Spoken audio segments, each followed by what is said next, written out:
பாரதிய ஜனதா கட்சியுடைய செய்தி தொடர்பாளரும் நம்முடைய நீண்ட இடைவெளிக்கு பிறகு இணைகிறார்.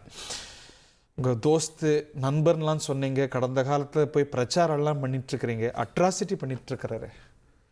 நம்ம ஒரு ராஜாங்க தோல்வியை பார்த்துட முடியாதா இதை? இல்லை, இது ராஜாங்க தோல்வி என்ற முடிவுக்கு அதுங்களாட்டி வர வேண்டாம். ஏன்னா ஒரு விளையாட்டு இப்போ தான் ஆரம்பிச்சிருக்கு. அந்த விளையாட்டு தொடக்க நேரத்திலேயே நம்ம வந்து முடிவை நோக்கி பயணிக்க வேண்டாம். அது வெற்றி யாருக்கு என்பது ரொம்ப சுவாரஸ்யமான ஒரு நகர்வுகள் இன்னும் காத்திருக்கின்றன என்று நான் நினைக்கிறேன். முதல்ல ஒரு ஆமாம், கண்டிப்பாக. ஏன் அது காரணம் சொல்லி ஆமாம். ஏன் நான் சொல்கிறேன்னா, சுதந்திரம் பெற்ற நாளிலிருந்து நம்மளை போன்ற வளரும் நாடுகளுக்கு சிம்ம சொப்பனமாக இருந்த நாடு அமெரிக்கா. எந்த வளரும் நாடும் அமெரிக்காவை எதிர்த்து ஒற்றை சொல்லாடல் கூட வெளியிட முடியாமல் தவித்தது உண்டு. காங்கிரஸ் அரசாங்கம் அமெரிக்காவிற்கு எதிராக எதுவுமே செய்ததில்லை. அந்த அளவுக்கு அடிமணி செஞ்சது பேசினதெல்லாம் பார்த்தது இல்லையா நீங்க?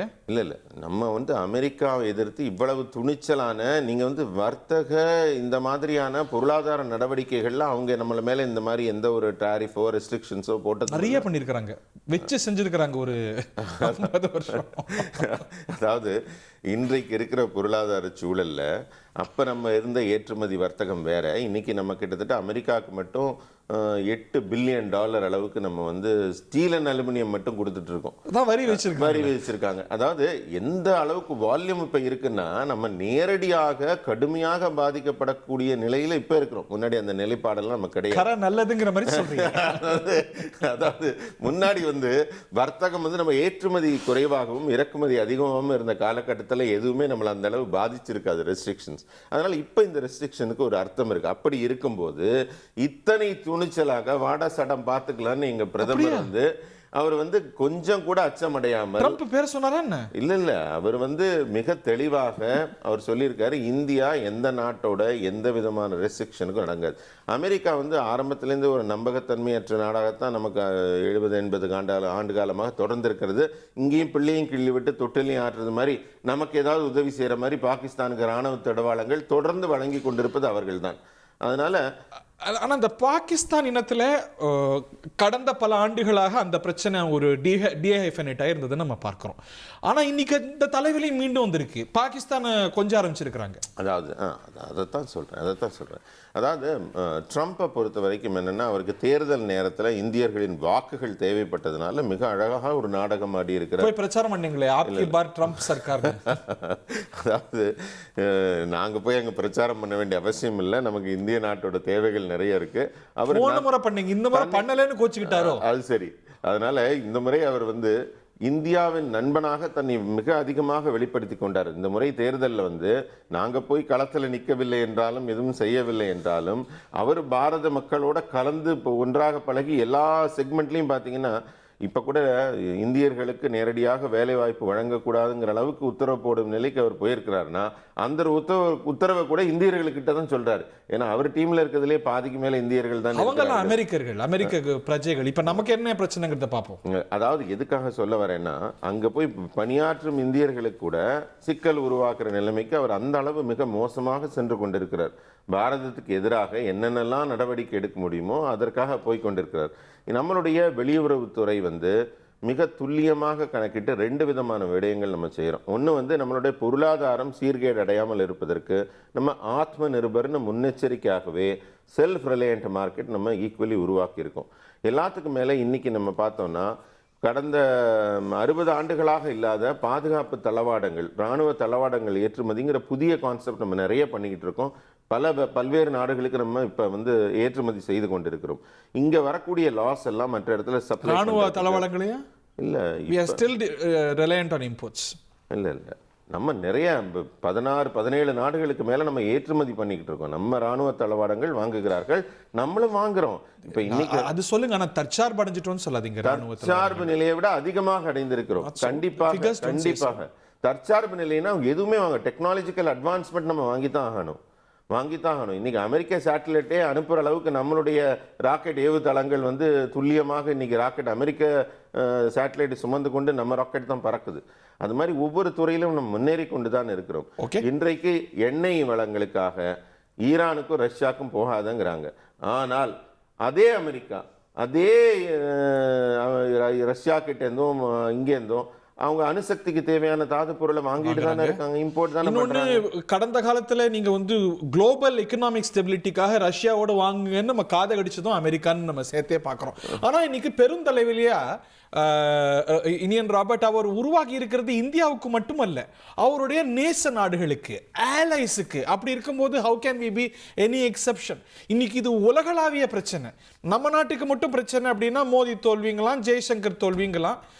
Trump is Trump. இல்ல, அப்படி நீங்க தப்பிச்சிட முடியாதுன்னு நான் நினைக்கிறேன்.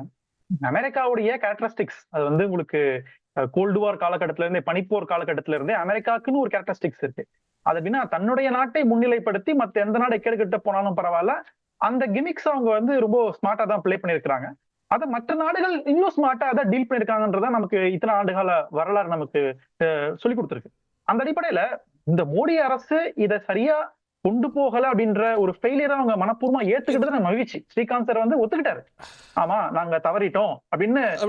உண்மையிலே வந்து ஆமா அப்படிதான் இருந்தது அவரோட கருத்து வந்து அப்படிதான் இருந்தது.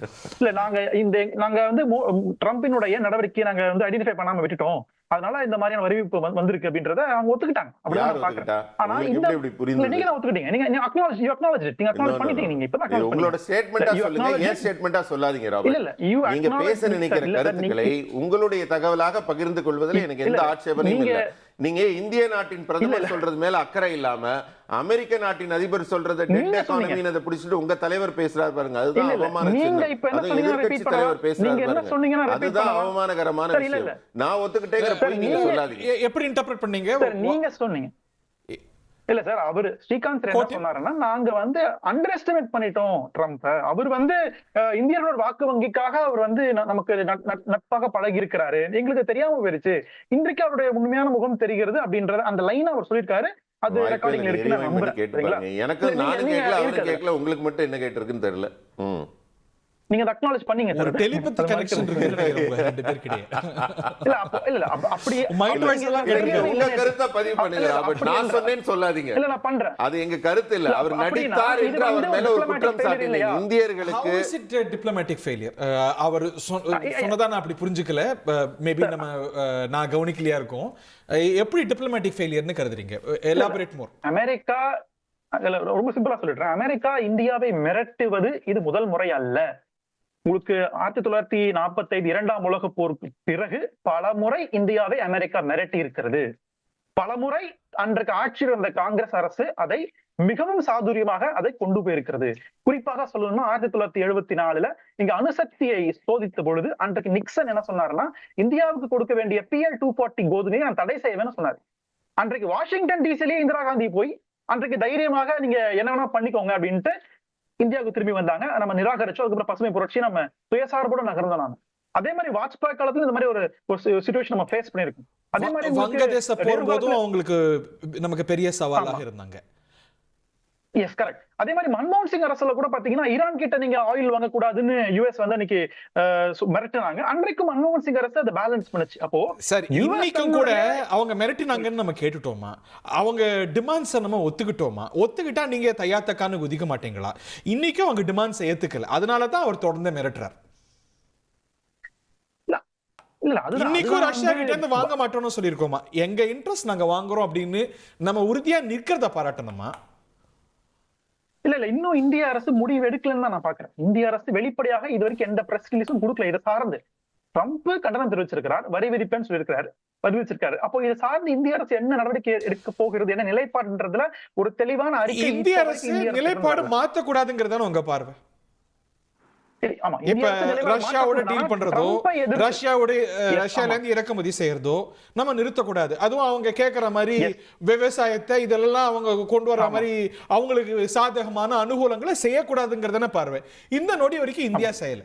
So you should stand with the Indian government. Status quo maintain ஆகுது எப்ப நமக்கு தெரியும்? இந்திய அரசு ஒரு ஸ்டேட்மெண்ட் ட்ரம்பினுடைய நடவடிக்கைக்கு பதில் நம்ம என்ன கொடுக்கிறோம்? இவங்க பதிலே சொல்றது இல்லையே. ட்ரம்ப் வந்து இந்தியா நாங்க ரஷ்யாவோட வாங்குறோம் அப்படின்னா எங்களுடைய மார்க்கெட்டுக்காக எங்களுடைய இன்ட்ரெஸ்டுக்காக வாங்குறோம்னு அவங்க வந்து ரீபட் தானே பண்ணிருக்காங்க. இல்ல நான் எதிர்பார்க்கிறது வாய்ஸ் இல்ல நீங்க வந்து நமஸ்தே ட்ரம்ப் ஹவுடி முடின்னு நிகழ்ச்சி நடத்துற அளவுக்கு நண்பர்களா இருக்கிறீங்கல்ல, குறைஞ்சபட்சம் பிரைம் மினிஸ்டர்ஸ் வாய்ஸ்ல இருந்து ஒரு அறிக்கை ஏன் வரல இப்போ வரைக்கும்? சார் அவர் வந்து ட்ரம்ப் வெளிப்படையா மாதிரி இந்தியா ட்விட்டர்ல பாகிஸ்தான் டிப்ளமசி எல்லாரும் நடத்த முடியுமா சார்? That's not how diplomacy is dealt. Trump அப்படி செய்யலாம். இல்ல ட்விட்டர் டிப்ளமசி எனக்கு வேண்டாம். நான் அபிஷியலா பிஎம்ஓல இருந்து நான் கேட்கிறேன், பிரைம் மினிஸ்டர்ஸ் கையெழுத்து போட்டு ரிலீஸ் இப்போதைக்கு வந்திருக்கு, அறிக்கை தான் வந்திருக்கா? ட்ரம்ப் எதிர்த்து எம்ஏ சுயாதீனமா செஞ்சிருமா பிரதமரை கேட்காம? இல்ல சார், ட்ரம்ப் நேரடியாக ஒரு விஷயம் தலையிடுறாரு சார். அப்போ இந்திய பிரதமர் ஏன் நேரடியாக அதுக்கு பதில் கொடுக்க மாட்டேங்குது? இதற்கு இந்திய பிரதமர் கொடுத்திருக்காங்க, இந்திய பிரதமர் இந்திரா காந்தி கொடுத்திருக்காங்க. கம்ப்ளீட்டா ஒரு ஸ்டேட்மெண்ட் போட்டிருக்காங்க பாருங்க. அவங்க ட்வீட் கூட பண்ணிருக்காங்க. மிக தெளிவாக சார், நிறைய 7 நேரங்கள்ல புள்ளிகள் அவங்க விரிவாக விவரித்திருக்கிறார்கள். இதை எப்படி இந்தியா நாடு எதிர்கொள்ள போகிறது என்று தெளிவாக விவரிக்கப்பட்டிருக்கு. எக்ஸ்டர்னல் அஃபேர்ஸ் பாலிசியோட பியூரோகிராட்ஸுக்கும் பிரைம் மினிஸ்டர் ஆபீஸ்க்கும் நிறைய முரண்பாடுகள் நம்ம 60 ஆண்டுகளை பார்த்திருக்கிறோம். நான் அந்த முரண்பாடுகளை கடந்து போக பாக்குறேன்னு நினைக்காதீங்க. நான் என்ன சொல்றேன்னா, பிரைம் மினிஸ்டர் சார்ந்து எந்த கருத்துக்கள் வெளிப்படையா இருக்கு? நீங்க நண்பர்களாச்சு. நான் என்ன சார் சொல்றேன், இந்தியன் எம்ஏ பாகிஸ்தான் ராணுவ மாதிரி கிடையாது சார். கவர்மெண்ட் பொலிட்டிக்கல் ஆபீஸ் கீழ தான் இயங்குது. இல்ல சார், நான் ஜென்ரலாவே பொதுவாவே சில முரண்பாடுகள் இருப்பது இயல்பான ஒன்று. நான் வெளிப்படையா ஒரு கேள்வி கேட்கிறேன். நானு பிரதமர் அலுவலகத்துல இருந்து எதற்காக எந்த தகவலும் இப்போ வரைக்கும் வரல? இப்போ எப்பவும் வந்தது இல்ல. நீங்க வந்து ஒரு எனிமி நடந்தா பரவாயில்ல. இப்போ நீங்க நார்த் கொரியா வந்து இந்தியாவுக்கு எதிரி நாடு அல்லது ஏதோ எதிரி நாடு வச்சுக்கோங்க, நீங்க பாகிஸ்தான் வச்சுக்கோங்க, நீங்க அந்த நாடு கருத்து சொல்லுதுன்னா அது ஓகே. என்ன எதிர்பார்க்கறீங்க நீங்க? பிரதமர் என்ன சொல்லணும்னு எதிர்பார்க்கறீங்க? அதாவது மன்மோகன் சிங் இருந்தப்ப எல்லாமே சோனியா காந்தி அவர்கள் வீட்டுல இருந்து வர்ற மாதிரி எல்லா அமைச்சர்களுக்கும் அதிகாரம் இல்லாம இருந்த மாதிரி இல்லைங்க. ஒவ்வொரு துறையிலும் சிறப்பு வாய்ந்த அமைச்சர்கள் இருக்கிறாங்க. அவங்க வேலையை அவங்க சிறப்பா பாக்குறாங்க. பாஜகவினுடைய தேசப்பற்று நிரூபிக்கப்பட வேண்டிய கட்டத்துல நீங்க பாஜக இருக்குது. இவர்கள் இந்திய இறையாண்மைக்காக இப்ப போராட போகிறார்களா அல்லது ட்ரம்ப் கிட்ட சரண்டர் ஆக போகிறாங்களான்றத இன்றைக்கு பிரதமர் நரேந்திர மோடியுடைய நிலைப்பாட்டுல தான் இருக்கிறது. அப்ப அதுல வந்து ஒரு ஸ்டெபிலிட்டி எதிர்பார்க்கிறோம் நாங்க, வேற எதுவும் இல்ல. Fair enough. பிரதமர் ஏன் பேச மாட்டாங்க? அமெரிக்க அதிபர் பேசுறாருன்னா பிரதமர் ஏன் பேச மாட்டார்? அதாவது நாடாளுமன்றத்தில் கூட யாரும் தலையிடலன்னு சொல்றாரே தவிர ட்ரம்ப் தலையிடலன்னு ஏன் சொல்ல முடியல? ரொம்ப ரொம்ப சிம்பிளான ஒரு விஷயம்.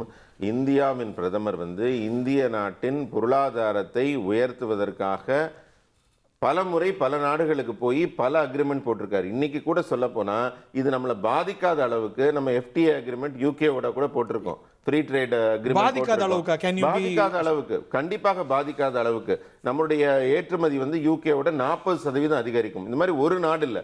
இப்ப பிரதமர் வந்து 11 நாடுகளோட ஃப்ரீ ட்ரேட் அக்ரிமெண்ட் சைன் பண்ணியிருக்காரு. இங்க வர்ற இழப்பு அங்க சரியா. இன்னொரு விஷயம், எல்லாமே பிரதமரே சொல்லணும்னு ஏன் எதிர்பார்க்கறாங்க? காங்கிரஸ் ஆட்சி காலத்துல மன்மோகன் சிங் வந்து பின்னாடி நிப்பாரு பிரதமரா. அவங்க கட்சியின் தலைவர் சோனியா மேடம் தான் முன்னாடி நின்று வெளிநாடு தலைவர்களை சந்திப்பாங்க. யாருமே அதிகாரமற்றவர்களாக இருந்தார்கள். இந்திய அமெரிக்க உறவு பொறுத்த வரைக்கும் நீங்க எந்த புகைப்படம் கூட பாருங்க, நீங்க மத்தெல்லாம் வீடியோ பார்க்க வேண்டாம், அது எந்த நிலைமையில நிக்கிறார் பாருங்க. ஆனா எங்களோட எக்ஸ்டர்னல் அஃபேர்ஸ் மினிஸ்டர் இல்ல நீண்ட அனுபவம் உடையவர், இன்றைக்கு எக்ஸ்டர்னல் அஃபேர்ஸ் மினிஸ்டரா இருக்காரு. ரஷ்யா விவகாரத்துல மிரட்டுற மாதிரி அன்னைக்கு ஈரான் கிட்ட இருந்து வாங்காதீங்கன்னு அன்றைய ஒபாமா அரசு நம்ம கேட்டது, வலியுறுத்தியது. அன்னைக்கு ரெக்வெஸ்ட் பண்றதுக்கும் கண்டெம் பண்றது, அன்னைக்கு ரெக்வெஸ்ட் பண்ணாங்க, இன்னைக்கு கண்டனம் தெரிவிச்சிருக்காங்க. கண்டனம் டாரிஃப்ஸ் வரைக்கும் போயிருக்காங்க. 25% டாரிஃப் போயிருக்காங்க. இது எவ்வளவு பெரிய ஒரு ரிட்டாலியேஷன் இந்தியா மேல. ஓகே.